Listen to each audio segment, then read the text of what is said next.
안녕하세요. 저는 서울에 사는 김미영입니다. 54살이고요. 오늘 여러분께 제 이야기를 들려드리고 싶어서 이 자리에 섰습니다. 제가 왜 이런 이야기를 하게 됐는지부터 말씀드릴게요. 얼마 전에 저는 법정에 섰습니다.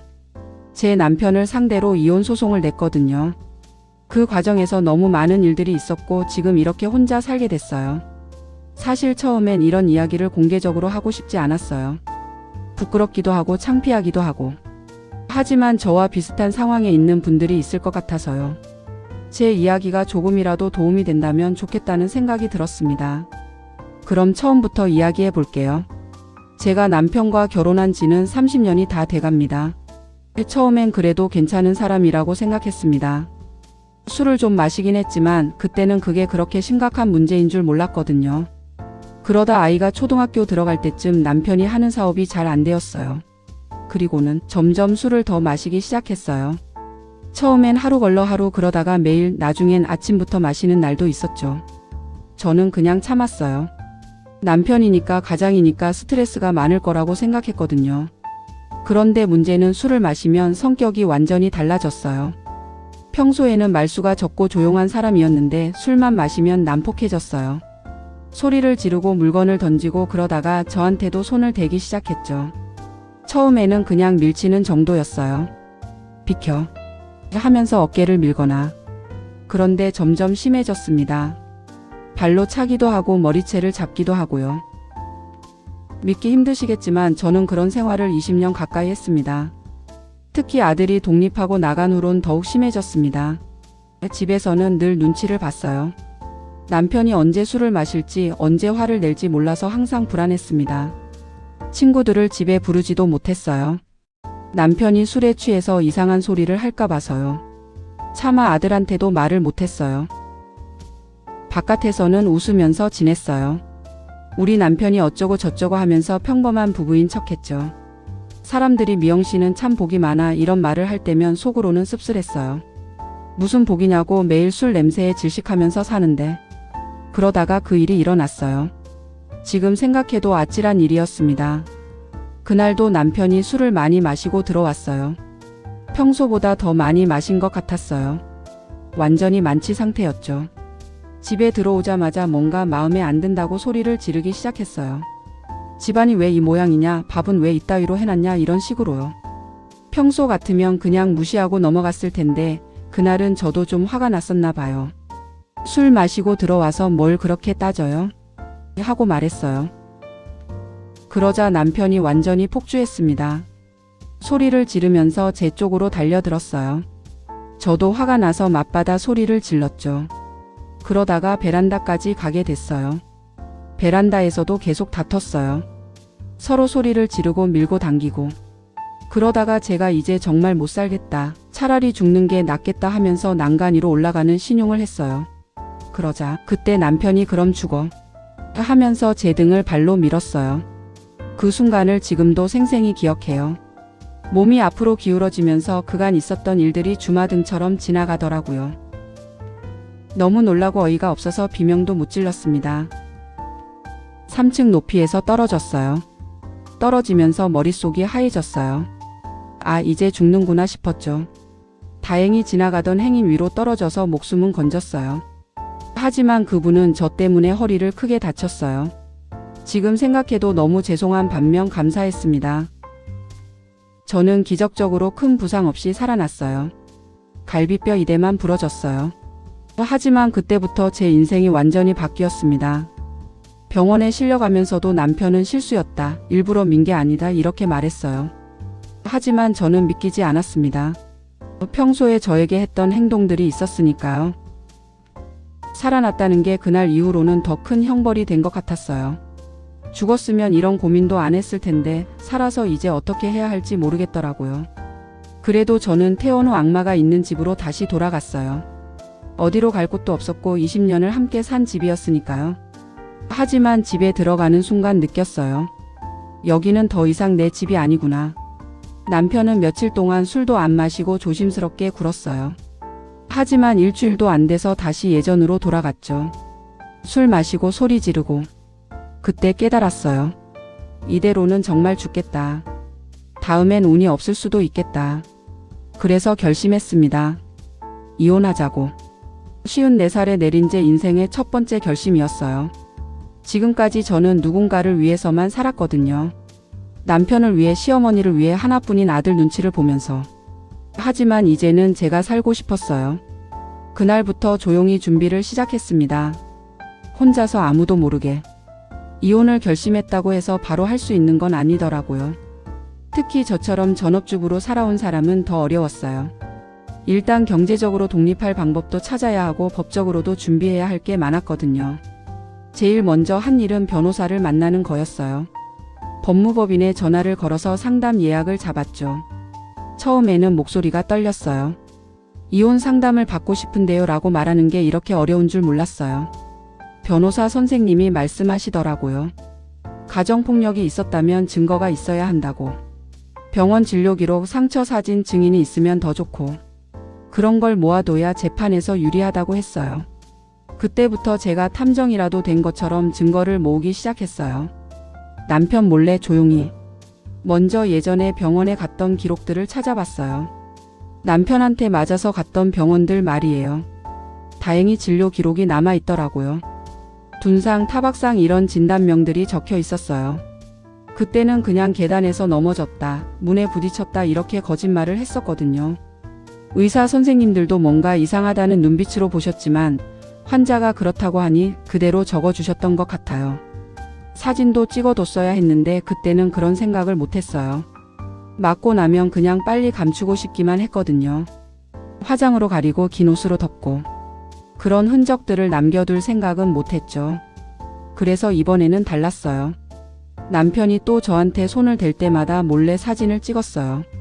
핸드폰으로요. 팔에 멍든 자국, 다리에 발자국, 얼굴에 난 상처. 찍으면서도 서글펐어요. 내가 지금 뭘 하고 있는 거지? 싶어서요. 흰 봉투를 하나 준비해서 그 안에 차곡차곡 넣어뒀어요. 병원 진단서, 사진들, 찢어진 옷도 몇 벌 넣어뒀고요. 봉투에 뭔가를 넣을 때마다 손이 떨렸어요. 이게 제 인생의 증거품이구나 싶어서 마음이 아팠거든요. 남편은 여전했어요. 베란다에서 떨어뜨린 후로는 조금 조심스러워했지만 시간이 지나니까 또 예전처럼 돌아왔죠. 술 마시고 들어와서 시비 걸고 때리고. 예전 같으면 그냥 참았을 텐데 그때는 바로 병원에 갔어요. 그리고 의사 선생님한테 정확히 말했어요. 남편한테 맞았습니다. 처음에는 말하기가 어려웠지만 말하고 나니까 후련했어요. 의사 선생님이 놀라시면서 신고하셔야 하는 거 아니에요? 하고 물어보시더라고요. 하지만 저는 아직 준비가 안 됐다고 나중에 하겠다고 했어요. 주변 사람들은 아무것도 몰랐어요. 친구들이 미영야, 요즘 왜 이렇게 말랐어?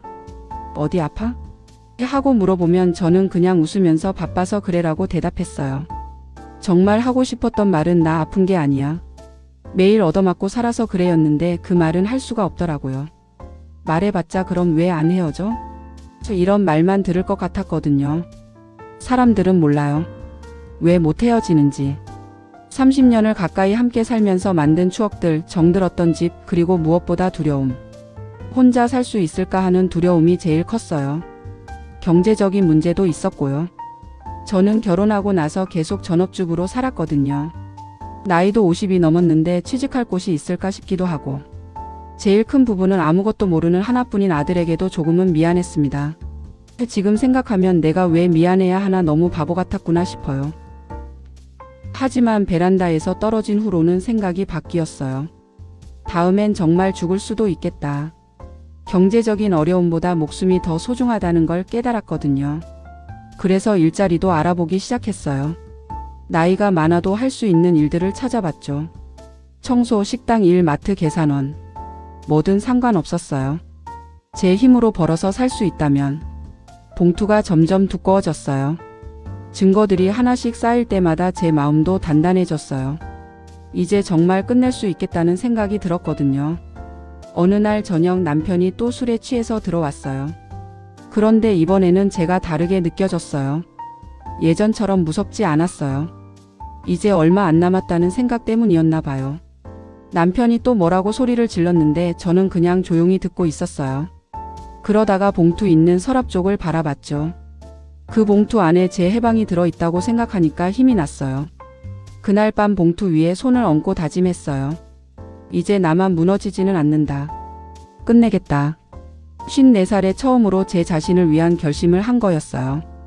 증거를 모으고 이혼 준비를 하고 있을 때 정말 예상치 못한 일이 일어났어요.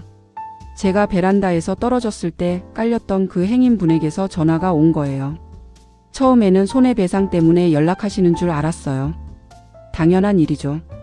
저 때문에 갈비뼈가 2대나 부러졌는데 전화를 받을 때 마음이 무거웠어요. 여보세요, 미영씨 맞으시죠? 네, 맞습니다. 정말 죄송합니다. 그때 일로. 그런데 그분이 하신 말씀이 제가 예상했던 것과 완전히 달랐어요. 아니에요. 제가 전화드린 건 다른 이유예요. 혹시 남편분과 문제가 있으시면 법정에서 증언해 드릴 수 있어요. 순간 말을 잃었어요. 뭐라고 대답해야 할지 모르겠더라고요. 제가 그날 다 봤거든요. 남편분이 일부러 밀었다는 걸. 실수가 아니었어요. 그분은 김상민이라고 자신을 소개했어요. 40대 중반의 회사원이고 그날 퇴근길에 우리 아파트 앞을 지나가다가 저희가 싸우는 소리를 듣고 보시다가 사고를 당하신 거였어요. 김상민 씨는 태어난 후에도 계속 그 일이 마음에 걸렸다고 했어요. 혹시 제가 또 위험에 처할까봐 걱정이 됐다는 거예요. 저도 집에서 아내와 다툴 때가 있지만 아무리 화가 나도 손을 댄 적은 없어요. 하물며 베란다에서 밀다니. 그건 정말 위험한 일이잖아요. 그분 말을 들으면서 눈물이 났어요.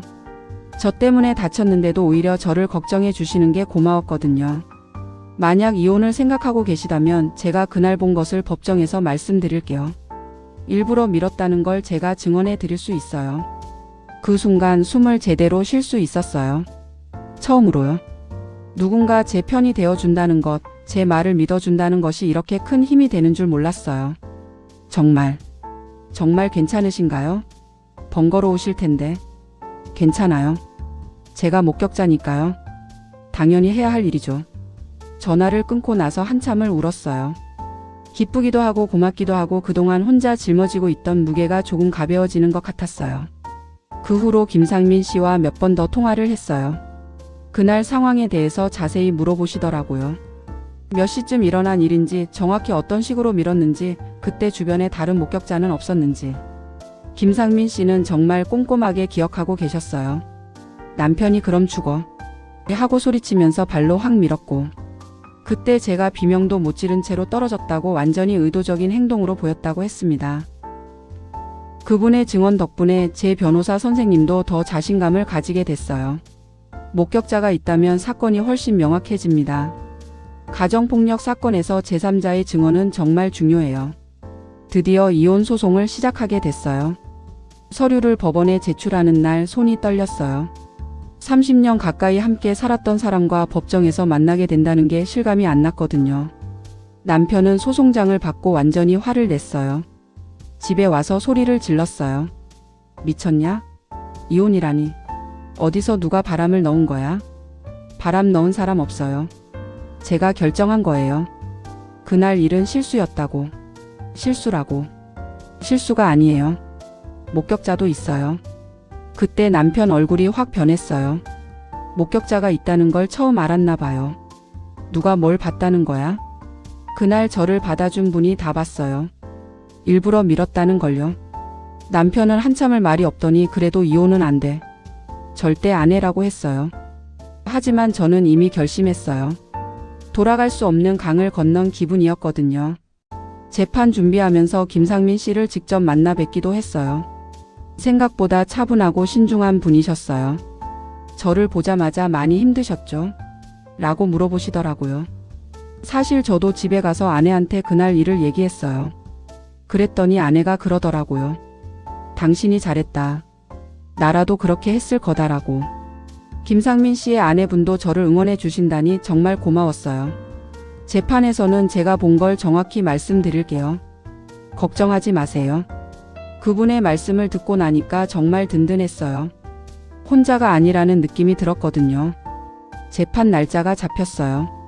D-데이가 다가오면서 긴장도 됐지만 한편으로는 후련하기도 했어요. 드디어 끝낼 수 있겠다는 생각이 들었거든요. 마지막으로 그 흰 봉투를 다시 한번 정리했어요. 병원 진단서, 상처 사진들, 찢어진 옷들. 그리고 이제는 김상민 씨의 증언까지. 제 인생을 바꿀 증거들이 모두 준비됐어요.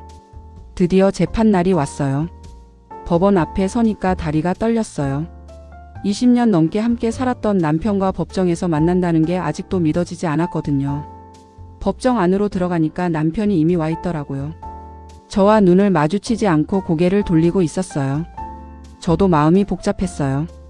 미움도 있었지만 한편으로는 서글프기도 했어요. 재판이 시작됐어요. 판사님이 사건을 설명하고 제가 먼저 증언하라고 하셨어요. 저는 사람이 아니라 가구처럼 살았습니다. 첫 마디부터 목이 메었어요. 하지만 참고 계속 말했어요. 남편에게 술이 먼저였고 저는 언제나 뒷전이었어요. 집에서는 늘 눈치를 보며 살았습니다. 언제 화를 낼지, 언제 손을 댈지 몰라서 항상 조심스러웠거든요. 법정이 조용해졌어요. 판사님도 변호사들도 모두 제 말을 듣고 있었어요. 밤마다 술 냄새에 질식하며 살았어요. 여자가 아니라 집안이라는 물건이었습니다. 이 말을 할 때가 가장 어려웠어요. 하지만 꼭 해야 할 말이었어요. 남편은 술만 마시면 시도 때도 없이 달려들었어요. 그럴 때마다 저는 아내가 아니라 그냥 밤거리 여자가 된 기분이었습니다. 목소리가 떨렸지만 울지는 않았어요. 이건 눈물이 아니라 해방의 선언이었거든요. 그 다음은 남편 차례였어요.